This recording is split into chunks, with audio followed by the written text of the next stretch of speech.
Well, hell, hello everyone, and thanks so much for joining us today.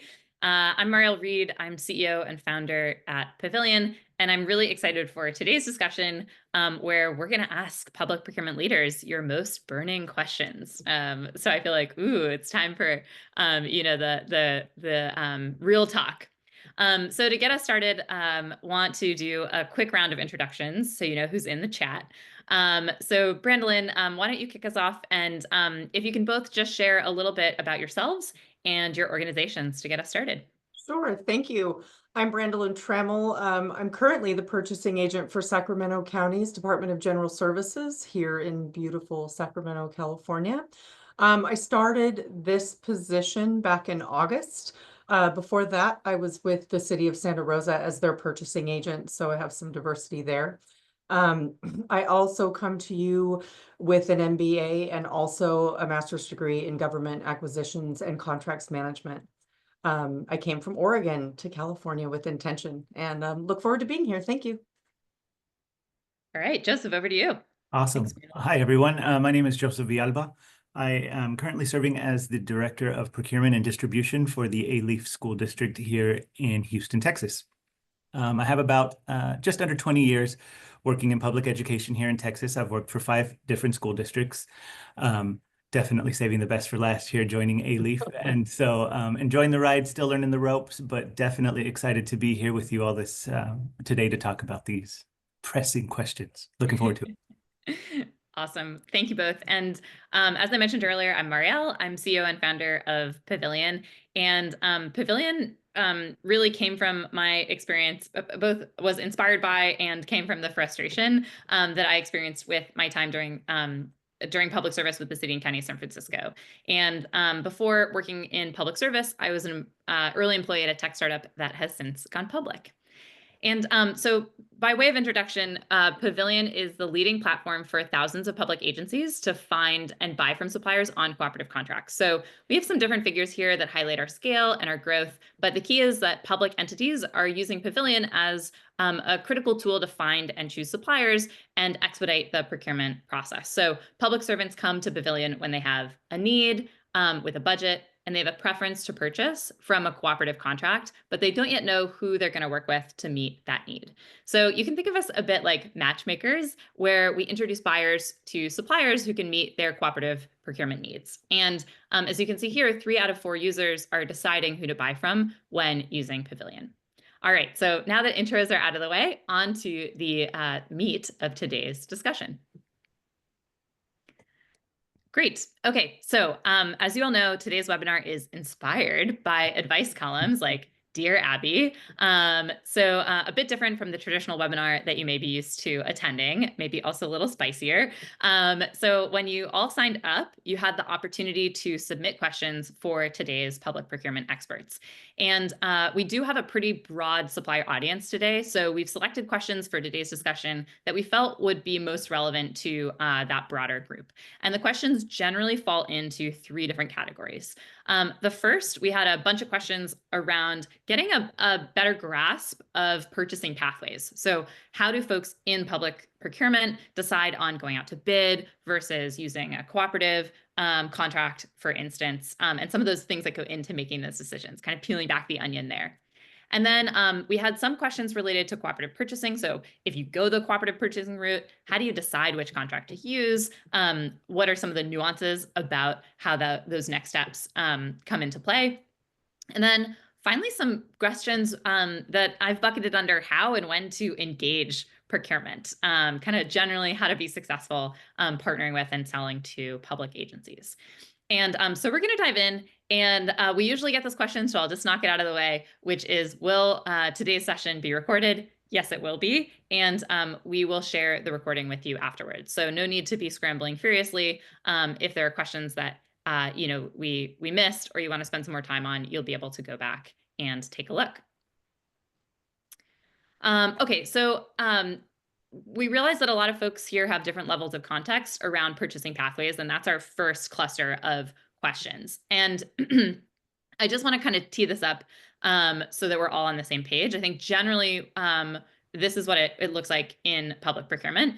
if you're selling below a certain dollar threshold, public employees can generally purchase directly off of a government-like credit card, right? A P card. So small dollar amounts can be spent directly. And then at the next level, there's typically an informal competition requirement. So this is the space where typically an entity needs 3 quotes and then can move forward with the purchase.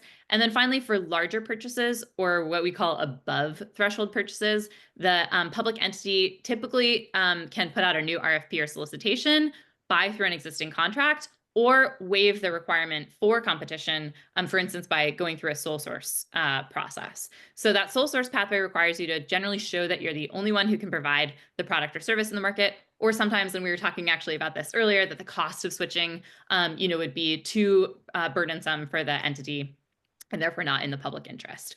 So the bulk of business for most companies comes from responding to new RFPs or selling off of those existing contracts through cooperative purchasing. And so that's where we're going to focus on today's conversation. And then as a quick recap, cooperative procurement is when public entities buy from a contract that another public entity has created through that formal competitive process. So cooperative procurement doesn't represent waiving the competitive process. It just means using some other public entity's process instead of initiating and running your own from scratch. So it's really a win-win for agencies and businesses alike, because you as a supplier get to shorten your sales cycles, spend less dollars responding to RFPs and bids, and then agencies, of course, get what they need faster as well. So big efficiency gains on both sides. All right, so with that introduction, our first question for our experts. And that is just, how do you decide when to leverage a cooperative contract versus run a new RFP or bid process? So Brandon, do you want to kick us off, and then we'll throw it over to Joseph? Sure. I think for me to really answer the question is to start this process, what does your own policy or code actually initiate or allow you to do? Understanding your own level of authority and how to utilize that, I think, is the very baseline step that a lot of people have confusion over. And so I would suggest that's the first thing that you should do, is go out and take a look at that and see where that authority lies. And then in the situation of leverage of a co-op itself, I feel like teams in the last 10 years have really moved into a secondary space of always analyzing this when they work with me. I think it's really important not to reinvent the wheel. In addition, I would say that there is new language now in the last year or two of, is it of value to be a lead agency? Is it of value to refresh this space? The other thing I usually look at is pricing and terms and conditions on what's available out there. And Pavilion has been such a great resource in that space, where I can very quickly, 10 years ago, you had to go out and do individual research. Now I can very quickly get into a space and see if pricing, language, venue, and those kinds of things are available to us already. It's always worth that consideration. Okay, great. So it sounds like, hey, cooperative procurement is definitely always going to be in consideration. Are there any times, Brandon, where you rule out using a cooperative contract once you kind of consider, or where you don't consider at all going that cooperative route, like particular categories or instances that you can recall? Only again, because I know we have suppliers across a really wide range of different businesses here today. I would say the only time that I would have caution in this current environment is around specified funding, ensuring that cooperatives are a safe and comfortable place for government or grant funding. There's been a heavy push in that direction, but I can't tell you I always have that level of comfort when I want everything lined up within my own solicitation. The other place where both in my previous city and my current county are involved in a heavy local participation program. So how do we incorporate that space? And sometimes that would mean that we would do our own solicitation, but also add additional value from a national perspective by doing a multi-award in that kind of a situation. Because we want to make sure that our local vendors are also able to create that volume and not be uncomfortable in that level of space. Sometimes, and the last point would be locality and jurisdiction. If we need maintenance or something and there has to be a turnaround or a response time within a certain amount of time, then that's just not a feasible space, but it's still worth a look. You never know what you're going to find. Awesome. Thanks. Joseph, how about you? How do you kind of think about this, the decision around which purchasing path to go on? Yeah, for sure.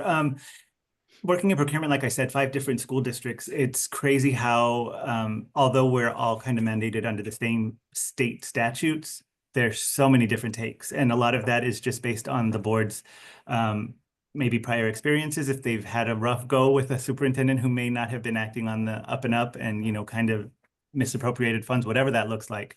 We've all heard those horror stories. So typically what I've seen is the policies then become a lot more restrictive, and they want to make sure that things are being done and, you know, as transparently and open, and, you know, really soliciting all of that competition whenever possible. So again, like Brandolyn mentioned, looking at your policies and procedures, what's in place, what's going to tell you if there's a certain threshold amount that requires an RFP, then, you know, those are the rules that we play by. So definitely that. She also touched on the local availability of vendors. I think that's huge. All of us are kind of working to ensure that we have the local participation of our vendors who, you know, work within the school district's boundaries and, you know, kind of support everything, all the programs. And so whenever we're able to get participation from them, we definitely want to be able to do that. And sometimes that may mean issuing the RFP just to get, you know, them the opportunity to kind of get in and get some of the playing time. Yeah, awesome. Great. So thank you. I think just to recap, heard increasingly it's default to check and see if a co-op contract is there so that we're not reinventing the wheel. But there are certain instances, and I think Joseph, the point around political baggage here is an interesting one too, of like, hey, we actually might be in a period due to sort of previous baggage or PTSD or scandal of doing things a bit more by the book and just running a process as the default versus prioritizing sort of overall efficiency and time. And then I think you both mentioned the factor around local, which is interesting because I think you also both mentioned, hey, sometimes that means putting out a new RFP or a solicitation, but actually not always. Sometimes our local suppliers actually already have those contract awards and we can leverage those as well, but that is a consideration. So super helpful. All right. So our panelists just touched on some of the benefits, you know, of purchasing through cooperative procurement. I think Brandolyn, you mentioned obviously not reinventing the wheel, the time savings, and I just wanted to share a little bit about what we've seen. So we've seen the portion of spend through cooperatives go from about 10% back in 2012 to now about 1 in every 5 procurement dollars spent is going through one of these shareable contracts or cooperative contracts. So it's really doubled in the past decade or so in terms of the amount of spend that's going that cooperative pathway. And it's also become a mainstream and default practice. So more than 96% of public entities regularly utilize cooperative procurement. And by the way, those purchases aren't for small ticket items. So this was from a report around national trends in national purchasing, cooperative purchasing, that cited that the median purchase value from a cooperative contract typically is around $128,000. And we also see that that this behavior of cooperative procurement increasingly kind of becoming you know, a thing that you consider or check as a default. Brandolyn, I think you described this too, of like, hey, we have a new need. Let's check there first before we start a new process, is a trend that we see across our users on Pavilion as well. So as a large platform for finding cooperative contracts, we get some really interesting insights and can survey our users. And so we did just that and asked how often they check for cooperative contracts before running a new solicitation. And you can see here, actually school districts and universities are the most likely to go the cooperative route as a default, followed by counties and cities. But really we see that's a pretty common kind of first check across the board.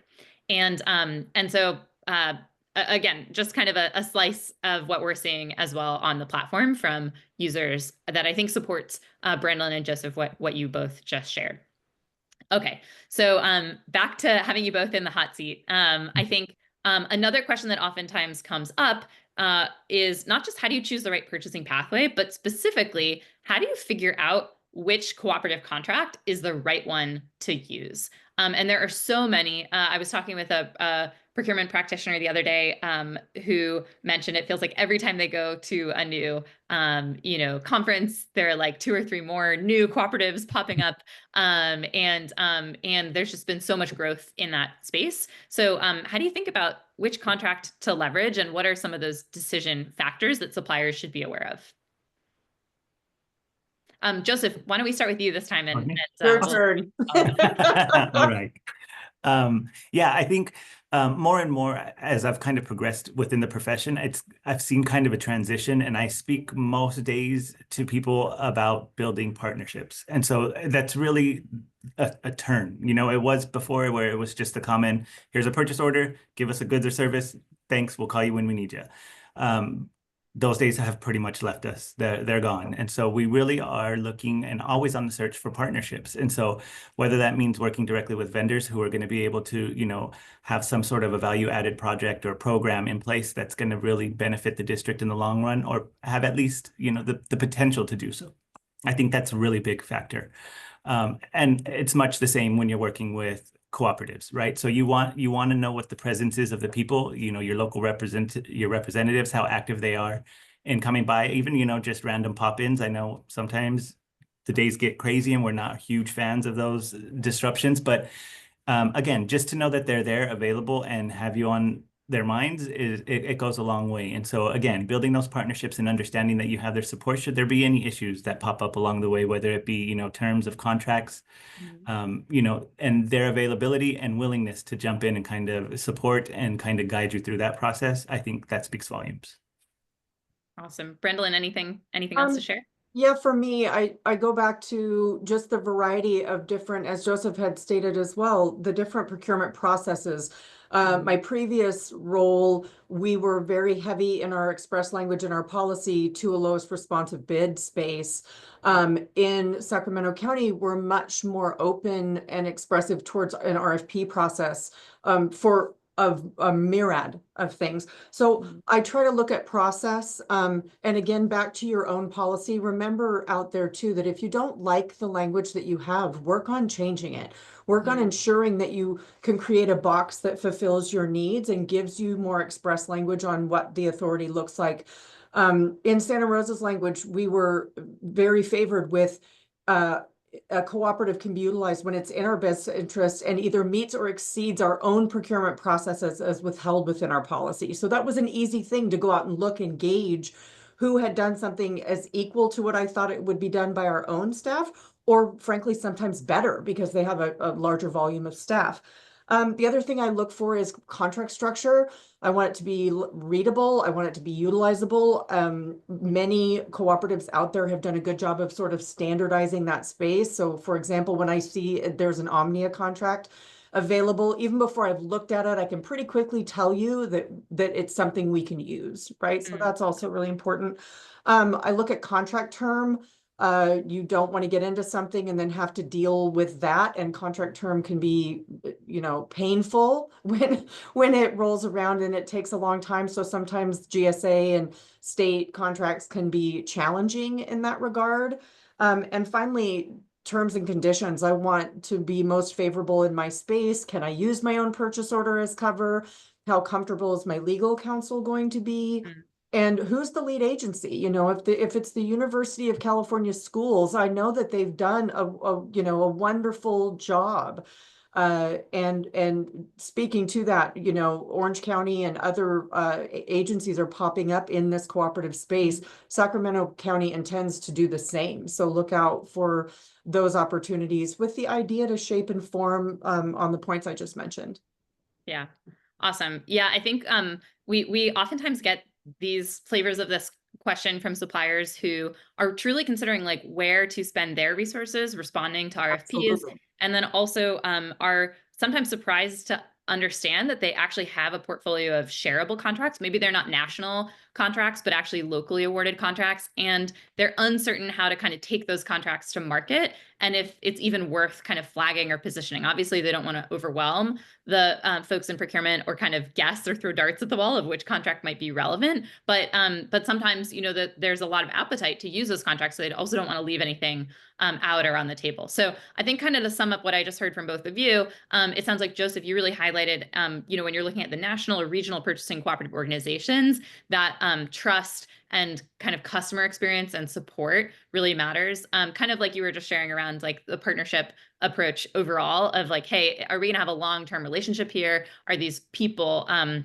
an organization that we trust? And I think, Brandon, you touched on a flip side of that that's also really important, of just like, hey, how is that contract overall structured? And some proxies that public servants oftentimes use to understand, can I trust that this process was run in kind of a really rigorous way that's going to meet my agency's requirements? So confidence in the particular lead agency, in the organization, if there is a cooperative associated, about their process and the rigor that they take, is really important, and the right structure. I think we have also oftentimes heard back from suppliers who are unsure around things like expiration, like, oh, we have this great contract, but it's going to expire in 6 months. But hey, if the agency purchases and they don't need anything after that, can I still use that? Is that okay? So this expiration piece, I think is helpful in terms of, hey, lead with that contract that you have kind of the most runway on. That can be helpful, especially if it's going to be an ongoing engagement. And also, to add to that, make sure that your legal counsel is on board with that thought. It really depends for me on the attorney that I have dealt with in the past. Some attorneys will say, this pricing, if you want to structure it, you can put it on your own PO. We're looking at the procurement process, not necessarily utilizing the language within the agreement. So if they're okay to extend for a full year, that makes our lives easier. I've had other counsel come back and say, absolutely not. So develop that relationship, get a good grip on the understanding of what's achievable within that space, is really important when you start out on that selection process. Yeah, I'll chime in real quick too, promise, real quick. Again, working with different legal counsel, you are kind of, you see the full gamut of those approaches. And so one thing in my previous school district was the survivability clause. So that became something that became really legit. So again, there are ways to work around it, depending on, again, the term of if it's an ongoing service or if it's a one-time thing. But that survivability clause really kind of helped to streamline that and to line it up nicely. Awesome. And then one thing that I just want to chime in, because it's a trend we're seeing, and I know, Brandon, you mentioned it as well, with it is the rising popularity of those local contracts for piggybacking too. So I think, we know about leveraging national purchasing cooperatives, the federal government's GSA program as well. But increasingly, we're seeing on the platform availability of these contracts from state or local entities, and a fairly warm response to those in terms of purchasing behavior and activity that we're seeing from local and education entities that are piggybacking. So here are some examples. I think you can see there's Arizona, California, Florida, and local entities or purchasing alliances have added their contracts to Pavilion from these regions. And in those regions where we have those contracts, we see that engagement with those contracts is on par with, or actually even higher than with contracts from the national cooperatives. My own hypothesis here is that's in part because what you both shared earlier, like oftentimes there are categories where local participation matters a lot, or local proximity matters a lot. And those are categories that are not always covered under national purchasing cooperative. Sometimes they are, but sometimes they're not. So when your neighbor has already procured something, they're more likely to cover a category or be working with a supplier that might suit that need. So I think this is an exciting, we kind of think about this as kind of like filling in the missing sort of supplier participation and categories that haven't necessarily always made sense to be available from a national purchasing cooperative organization or group, where local or state agencies that are doing the work and have the same needs are able to share. So just wanted to flag that because it's something we're also seeing in the data. Okay, so as we kind of move through these themes or buckets here, I think one of the other buckets was around some of the nuances around cooperative purchasing. So I think want to double click into where there are, and we touch a little bit on this, but I think we can really double click into it, where there are rules or guidelines around when an RFP is strictly required versus when cooperative purchasing is more accepted. And I think one way to also understand this question is, I think there are some things, at least in my own experience in public service, that truly are by regulation. Like, it is written into our code that we have to do it a certain way and we have to follow that. There are many other times where there's a default process or a behavior or an instinct. I think, Joseph, you mentioned this, if there's sort of baggage around past behavior. Brandon, I know you mentioned your experience at different organizations, kind of having different practices in place. And sometimes those processes can be confused for regulation, but they're actually really not regulation. They're just kind of best practice within that organization. So this comes up, I think, sometimes because we have suppliers that have noted, they have a hard time using cooperative purchasing for deals over $100,000. And still other suppliers have reflected, they've done $30 million, projects through cooperative purchasing. But I think there's always that shock or surprise, especially given how much cooperative procurement has grown, when entities tell suppliers with cooperative contracts that they still need to put out an RFP for projects. And sometimes it is like of a certain size. So again, I think just wanting to dig into this aspect of like, what are the rules or the things that someone should be aware of when they're trying to sell, they have a cooperative contract, to avoid sort of the heartburn of like, man, we had that perfect contract. Why are they still going to RFP? I think you've hit a couple of very solid points, that a lot of that can rely on your political and socioeconomic and economic coverage at the time. So make sure you keep your finger on the temperature of that. It's really important to understand when those things change. I think the other place that kind of comes into play when you use that magical $100,000 marker is that's a place oftentimes where people have to go to a board with a solicitation, and they're very hesitant to do so without having performed their own, because they don't have a comfort level as to, again, their own route of where they have the ability to perform under a cooperative. And then how do you analyze that cooperative up against your own process?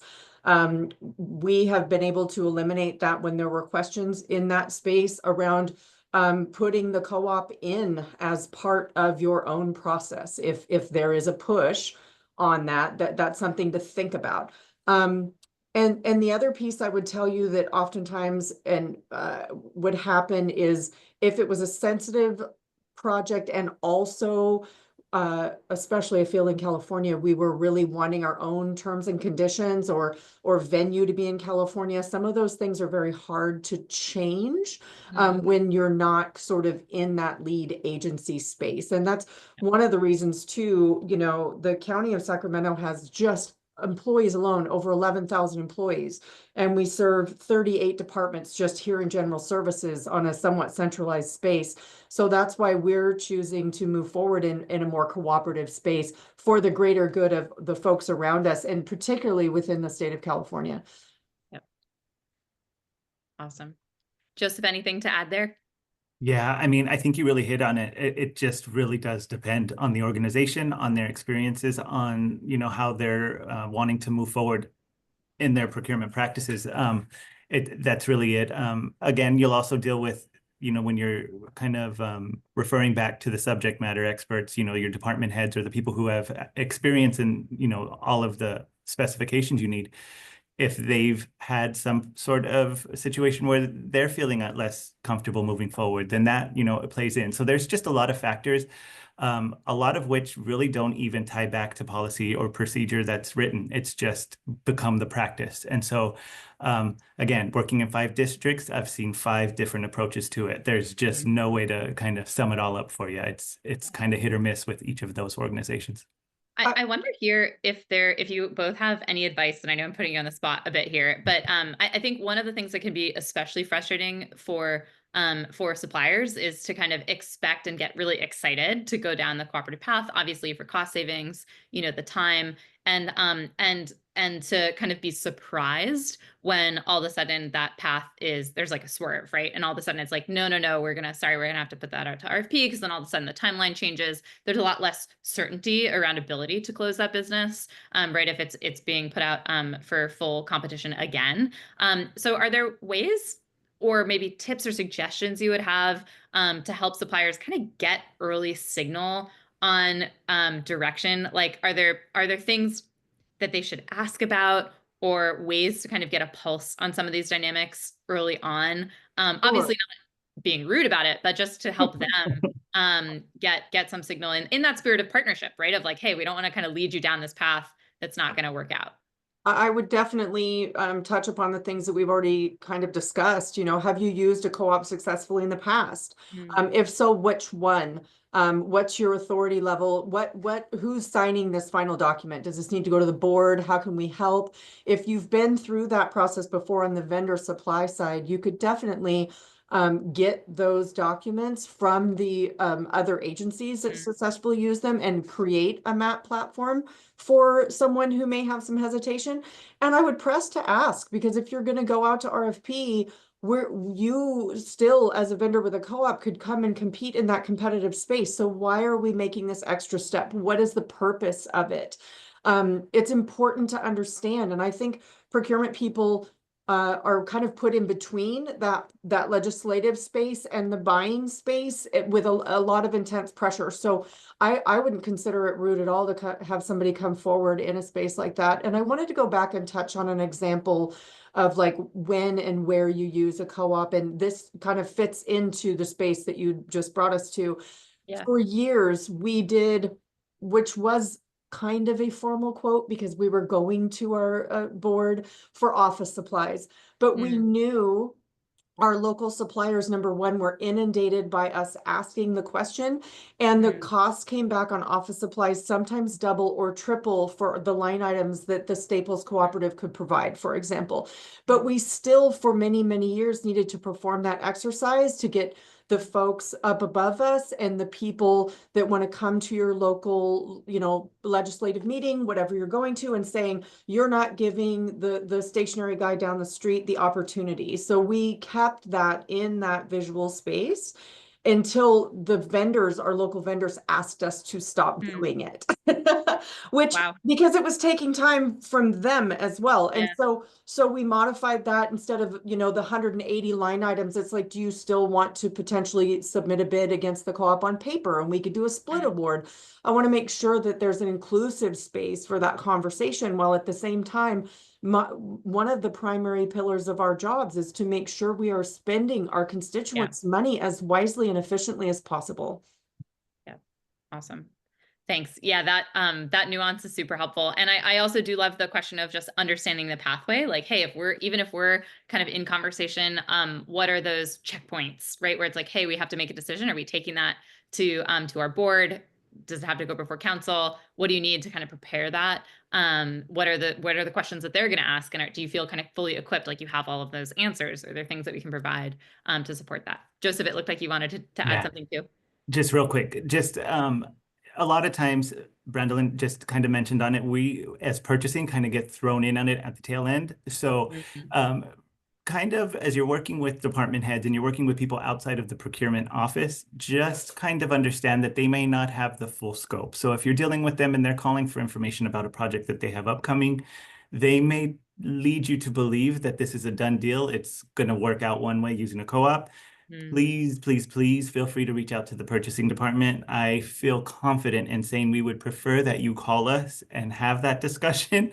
We are helping you. We're helping you do that. We never want to be seen like we have to say no so much in our day-to-day. We really don't want to have to do it again. If it can be avoided, have that discussion on the onset. They can line it out and be like, it's a possibility. However, let's take our time. We're going to line it up. We're working on it.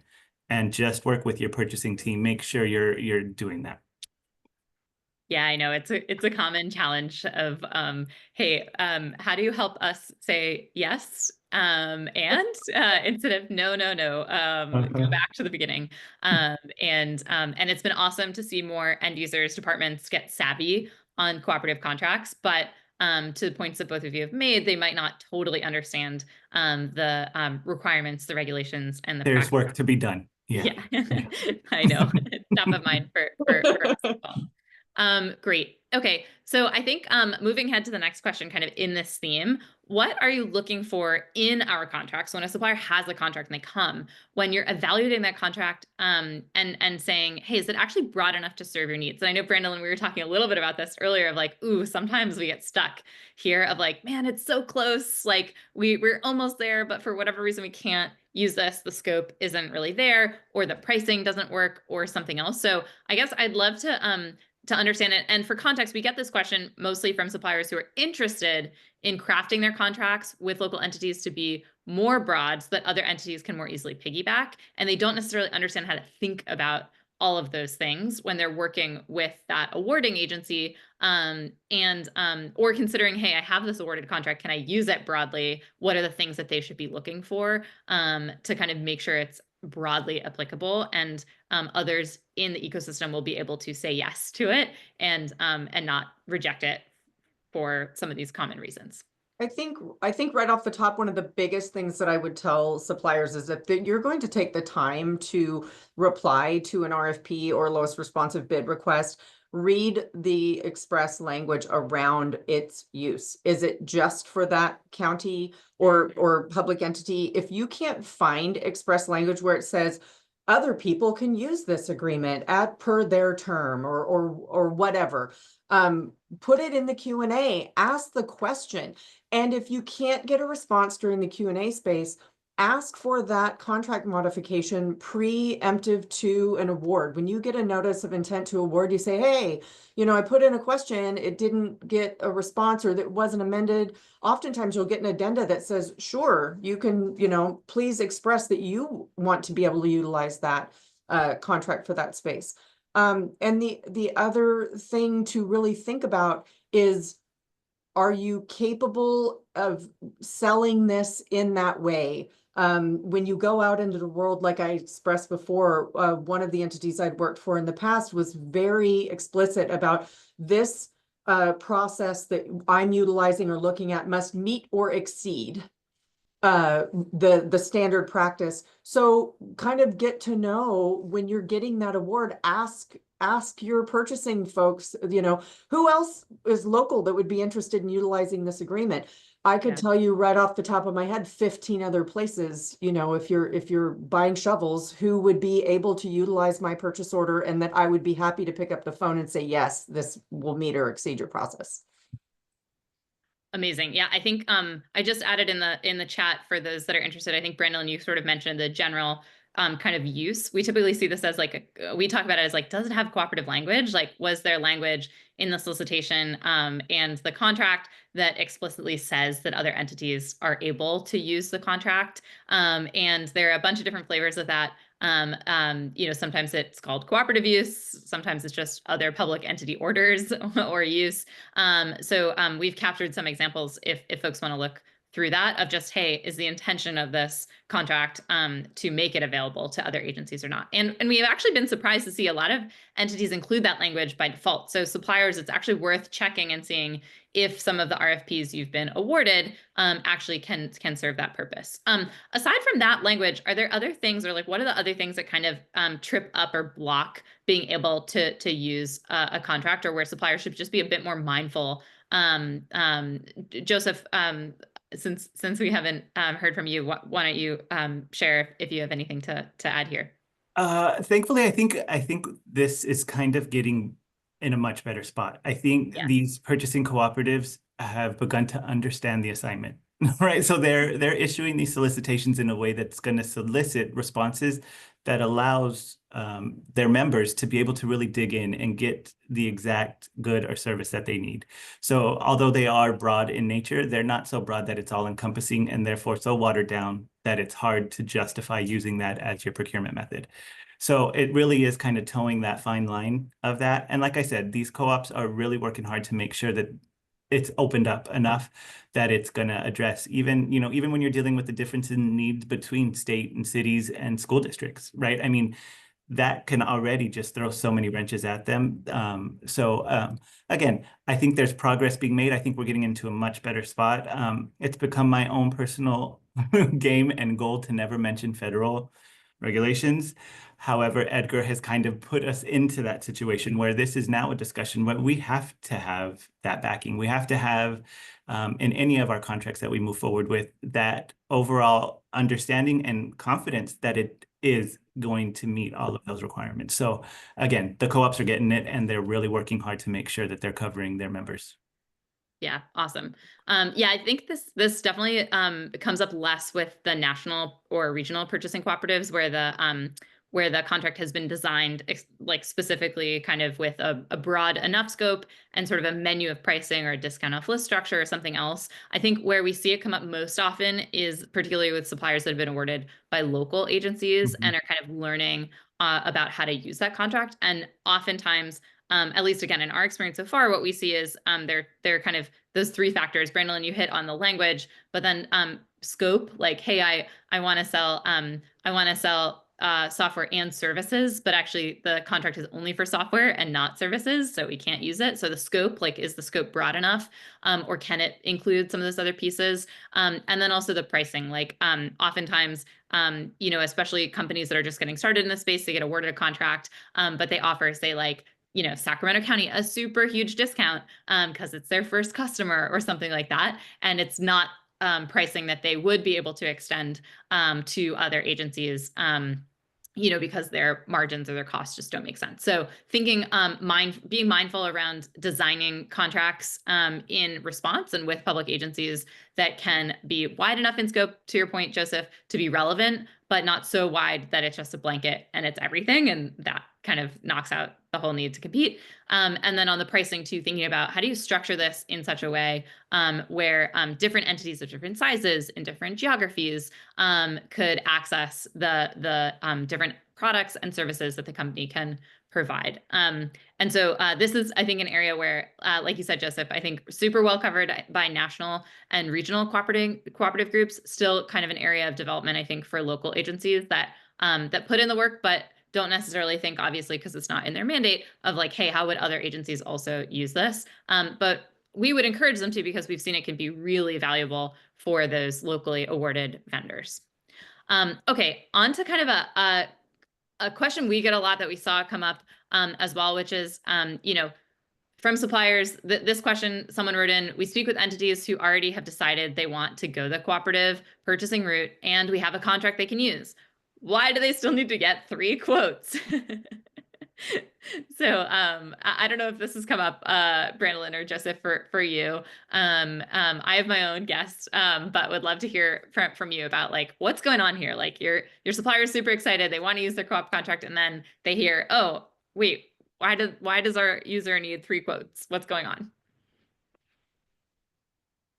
Hi, broken record. Yeah, I was going to say, Yep. you want me to say it? Somebody hurt them. Yeah, somebody in their past. I really think Yeah. that's what it is. It's really that extra step to make sure, again, and it's understandable. It's hard to push back, or it's hard to stand up against, because ultimately we're ensuring that we're using public funds appropriately, and that we're showing that due diligence and getting the best value possible for our organization. And so, yes, frustrating it is, not only for the vendors who have to do it, but for us in purchasing, who either have to assist the departments in getting those 3 quotes or sending requisitions back when they are not present. It's an extra step.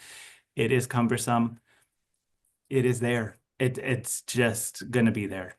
I think it's okay to ask the question as well, because if it's just because we've always done it, then that's a worthy note of conversation.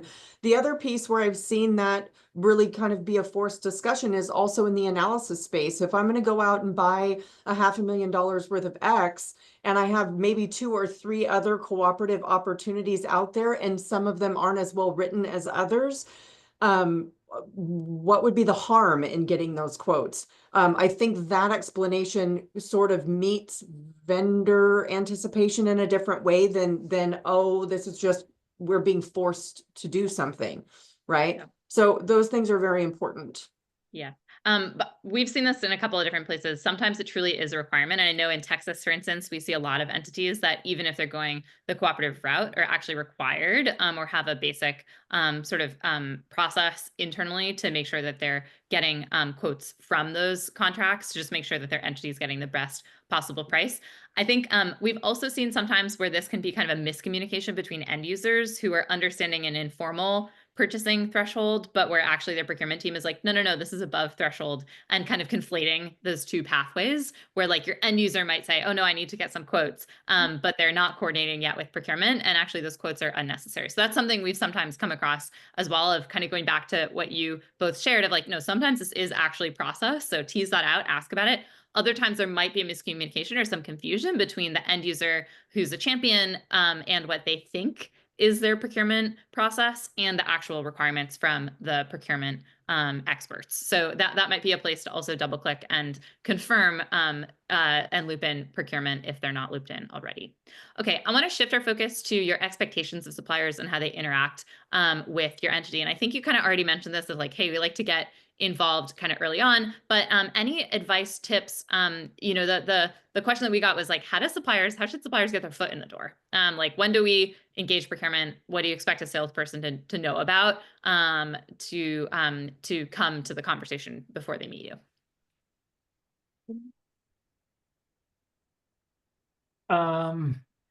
You know, this is tough because again, we stay pretty busy. Like it or not, we're moving in a lot of different directions. But I think they really need to come in strong. Anybody who's representing an organization or a company who has responded to any co-ops, I think that draws a lot of frustration when, as a purchasing department, we're requiring our end users to include a contract reference. So if they're putting in their requisition, we want to know what contract you're using. And that's a very standard question. It's very easy to answer. The vendor has that information. There have been times where they'll come back and they'll be like, our rep said he didn't know. We don't know. This is just the pricing that they have set up with your district. It's just a list. So just really making sure that even, throughout your company, everybody who's involved with providing pricing understands that when somebody's asking for a contract, they need that thrown on there. It's become standard practice for us to send it back and be like, nope, your contract, the quote has no contract reference. It's no good. We need to know where they're pulling their pricing. We need to be able to make sure it's matching up with everything. So just being able to do that, again, and again, building those relationships. I know it's so much easier said than done. That takes a lot of time for you to kind of reach out to every, campus secretary or department secretary, whatever that looks like. It's a nightmare, but building those relationships really goes far. So I think if it's a possibility for you to participate in vendor fairs or something, if there's something that's offered like that, just always kind of throw yourself out there. Let us know that you're interested in doing that. As those opportunities come up, that's really the best way just to get you out there, especially since those are kind of focused for the end users. And so it's really the people who are putting these requisitions in, who are needing to make these purchases. So to be able to have those discussions and face-to-face goes a long way. So keep that in mind. If ever that's offered up, jump on it, and then just make sure your staff, all of your salespeople, understand the importance of these contracts and referencing them on your quotes. I would echo what Joseph said about attending when you can, and engagement in any of the sort of community outreach that happens. You can hit 20 different tables all in one afternoon of all the people like me, and my sole focus for those 3 or 4 hours is to talk to you. So I think it's a really important space. The other thing I would tell folks is if you have a cooperative agreement and you have an active user engagement in your website, put your documents on your own website. Put a link on there.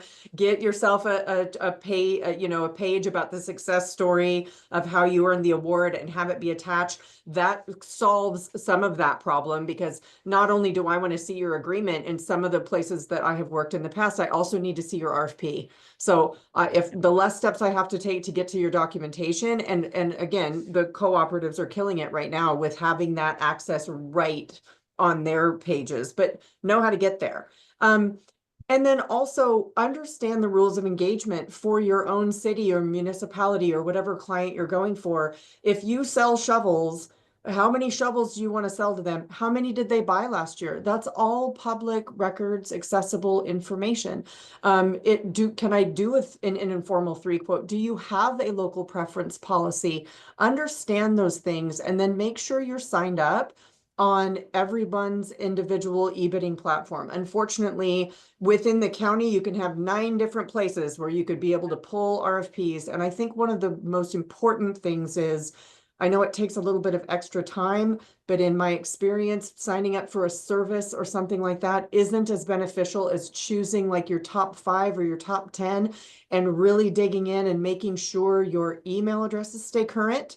Because if your sales guy leaves and I send you an invite, which happened a few weeks ago, and you don't get it, that is not my problem, right? That is your problem. And at the end of the day, doing that due diligence, sign up what you're interested in, look at their previous agreements well ahead of time, read your solicitations in advance when they come out, not on the last day, on the first day, and ask the questions that are important to you in that process. You can add language. You could add an idea about a pricing sheet. I'm not only required to look at it, it is my purpose and why I come to work every day to actually consider it and like, oh, that would be a better structure. Let's amend that whole exhibit. But get those in early and think about them. And we're here to help bridge that gap and make you as successful as possible. Yeah, I think that's a great segue, because we do get a lot of questions around like, hey, what are the tools that I can use that help me find bid or cooperative purchasing opportunities? Like, where should I go? And Brandon, to your point, it feels like there are like 8 or 9 different platforms where it's like, all right, sign up to receive bid notifications over here. So I think it'd be helpful to hear you both talk a little bit about like the value of some of those bidding tools. And I know you both leverage Pavilion. So would be curious to hear how the value you get from Pavilion differs from those as well. I would just say really quickly, Google is your friend. Like I said, pick your top 10 dream entities and then think about if it's the city of Sacramento, for me as an example, I'm the county. The city is within me. Who else touches your regional distribution? Where's your warehouse? Where can you really maximize your space? And then use Google to literally put in the question, how do I do business with Sacramento County? You will come right to our website. There will be a button to click and you can sign up for free in that space. And then do that for all those reciprocal cities. One of the things we've thought about on our side of the fence in the past was also setting up maybe a generic sales email box like e-alert sales so that it's always comes to you as a business owner or to a desk that is manned so you don't miss those opportunities. And then check in on when your contract cycles are set to expire. We like to try to work at least 6 to 8 months in advance in a perfect world. So if you know something's coming due in June, you should be looking for it about 8 months before that award expires. And I think that's an important thing that folks will miss. Yeah, definitely. I think that's all great info. Most times, it really is important to understand who you're targeting, right? So if you're looking at the school district, just understand what it is we do, how we do it. I refer any vendor I speak to our website. As it's been mentioned in this discussion previously, there's so many co-ops out there that you may not even be aware of. Some of these, especially these ones that are interlocals. So we're dealing, between entities, they pop up, but they are very active, especially when you're looking at the regions and within school districts. I mean, we're notorious, guys. We will call a school district down the road rather than we are not going to start our own RFP document. No, never going to happen. We're going to reuse the one from down the street or across the state. It doesn't matter. We're going to pull from that. So just understand that. Become familiar with the co-ops that they use. Visit their website. In most cases, I know one of the things I always, and anytime I'm starting with the district, I make sure that we have a list of all of the co-ops that we participate in with links to their sites. Use that, register with them, get those notifications. When you're doing that, again, really important that you keep your information updated. If at all possible, use that general email, but make sure it's being monitored, make sure it's updated if there's any moves, whatever that looks like. And also, take the time to fill out the information correctly. You know, there's a lot of frustration on the back end when we're going through and looking at these vendors, and it's their vendor name is their phone number. And all of those are like, come on, you were so close. Just take the time. I know it's a lot. It's a lot of pages. It's a lot of clicking. Get that information. It's going to save you so much time in the end, and it's going to help everybody involved. Get that done. Keep everything updated, and I think you're going to be golden. Just track it. Also, one of the big things that you're going to be doing when you do register is selecting the commodities that you're interested in. Pay attention to that. Otherwise, it's going to become annoying very quickly for you. Your inbox is never going to stop buzzing. So pick the ones only that you're interested in and go from there.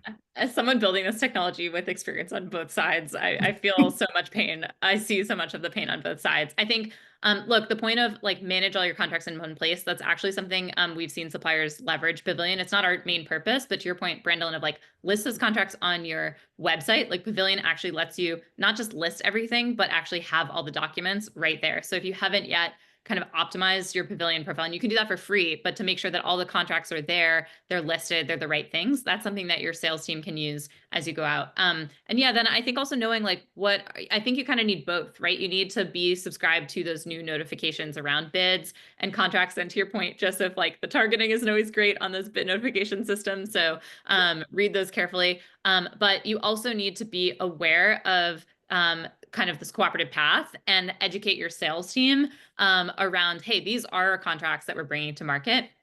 And then I think, again, like being able to share that you have a co-op contract in your outbound marketing is great, but we also know that it's so much more valuable for you to get in front of entities when they have that purchase intent, meaning they're actively in the market, they're looking to buy what you sell. And what we've seen is that businesses are really they typically do have those strategies in place to find new bid or RFP opportunities. So to register for those bid notification systems, et cetera. But not a lot of businesses have tools or strategies for ensuring that they're being considered when that entity is looking to purchase through a cooperative contract. So when they have that need and they're like, hey, where are the contracts? Who can I work with?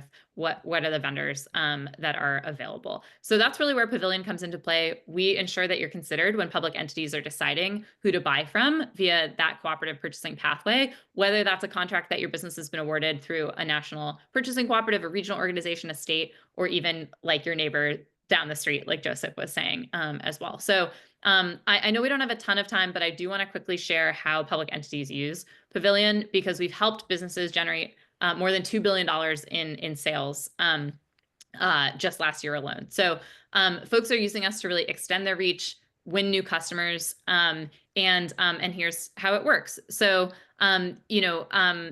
basically, if and yeah, I think there are a couple of examples that we can share later that I'll kind of power through here as well, but just want to actually take you through and share what it looks like. So here I am. This is my home screen where I'm running a search. I can go in and I can type what I'm looking for. Here I've entered concrete lighting poles as what I'm looking for. And I hit search and I can see that there are many different suppliers available and they have contracts as well. So I'm gonna see here is one, they have multiple contracts, and I can go ahead and I can click into those contracts. And we'll open this up. We'll show you all the details that Brandon and Joseph mentioned that are important to them around, hey, when's this contract expire? Where are all the documents? We can confirm that the exact thing that you looked for is available under the scope of that contract. And then you can go ahead and actually get in touch as well. So basically, the public procurement teams that are doing this work are increasingly using Pavilion to identify contracts that you and your business have already. And what Pavilion does is help you build new business and generate pipeline off of those contracts, and not just use them as a tool to close business from those relationships that Brandon and Joseph mentioned you should also be cultivating. So think about it as a way to complement that outbound motion and the sort of nurture motion that your business is doing, and not miss out on folks who are essentially raising their hand in the market and saying, I have this need, I have this preference to work with a business like yours, and I really want to make sure that I can find your business. So like I said, I think we have a lot of experience here in terms of folks using us to extend their reach, win new customers. We've helped businesses win business for large projects like lighting, as you just saw through the demo, and also close deals where the buyer was originally looking for a competitor on the site as well. And so, you know, I think a lot of opportunity here, both to get new customers, and then also expand with existing customers. So some interesting examples too, where like, oh, your business might be known for some core things. Like we had an IT consulting firm win a project with an entity they had done projects with before, but actually the project that they found them for from Pavilion was around electronic medical records implementation services, and they were not top of mind for that project. So the opportunity to also kind of expand scope in that business when you do have an existing partnership in place and a contract that you can work on is really valuable. And of course, it's free to be on Pavilion, and it's also free to respond to leads. So, would encourage you to go check it out, make sure your information is up to date. For those who do want to invest in doing more business with public entities, you can get a paid account with us. That's what we call a pro supplier account. And this is basically a way to increase your visibility and see higher conversion, because our team works with you to get more information about your business, your products, your services, and optimize your contract pages. So you show up more consistently for relevant searches. You're not missing out on those searches where you want to be in consideration. And you also show agencies key information that demonstrates that you can meet their needs, that they can use the contract, that you're the right supplier. And we have relationships with public entities as well, where they're kind of asking us for information, kind of like what Joseph was saying about the customer service aspect. And there's an opportunity there to grow too. So we've covered a lot of ground. I know we're at time, and I really want to thank Brandolyn and Joseph, both of you, for giving sometimes spicy takes, direct talk, real talk, for suppliers. I know there were so many more questions than we were able to cover in this particular segment, but we're excited and look forward to having this kind of conversation again. So really appreciate your time today, and looking forward to the next one. Thank you. Awesome. Thank you so Thanks much. all. Thank you. Bye.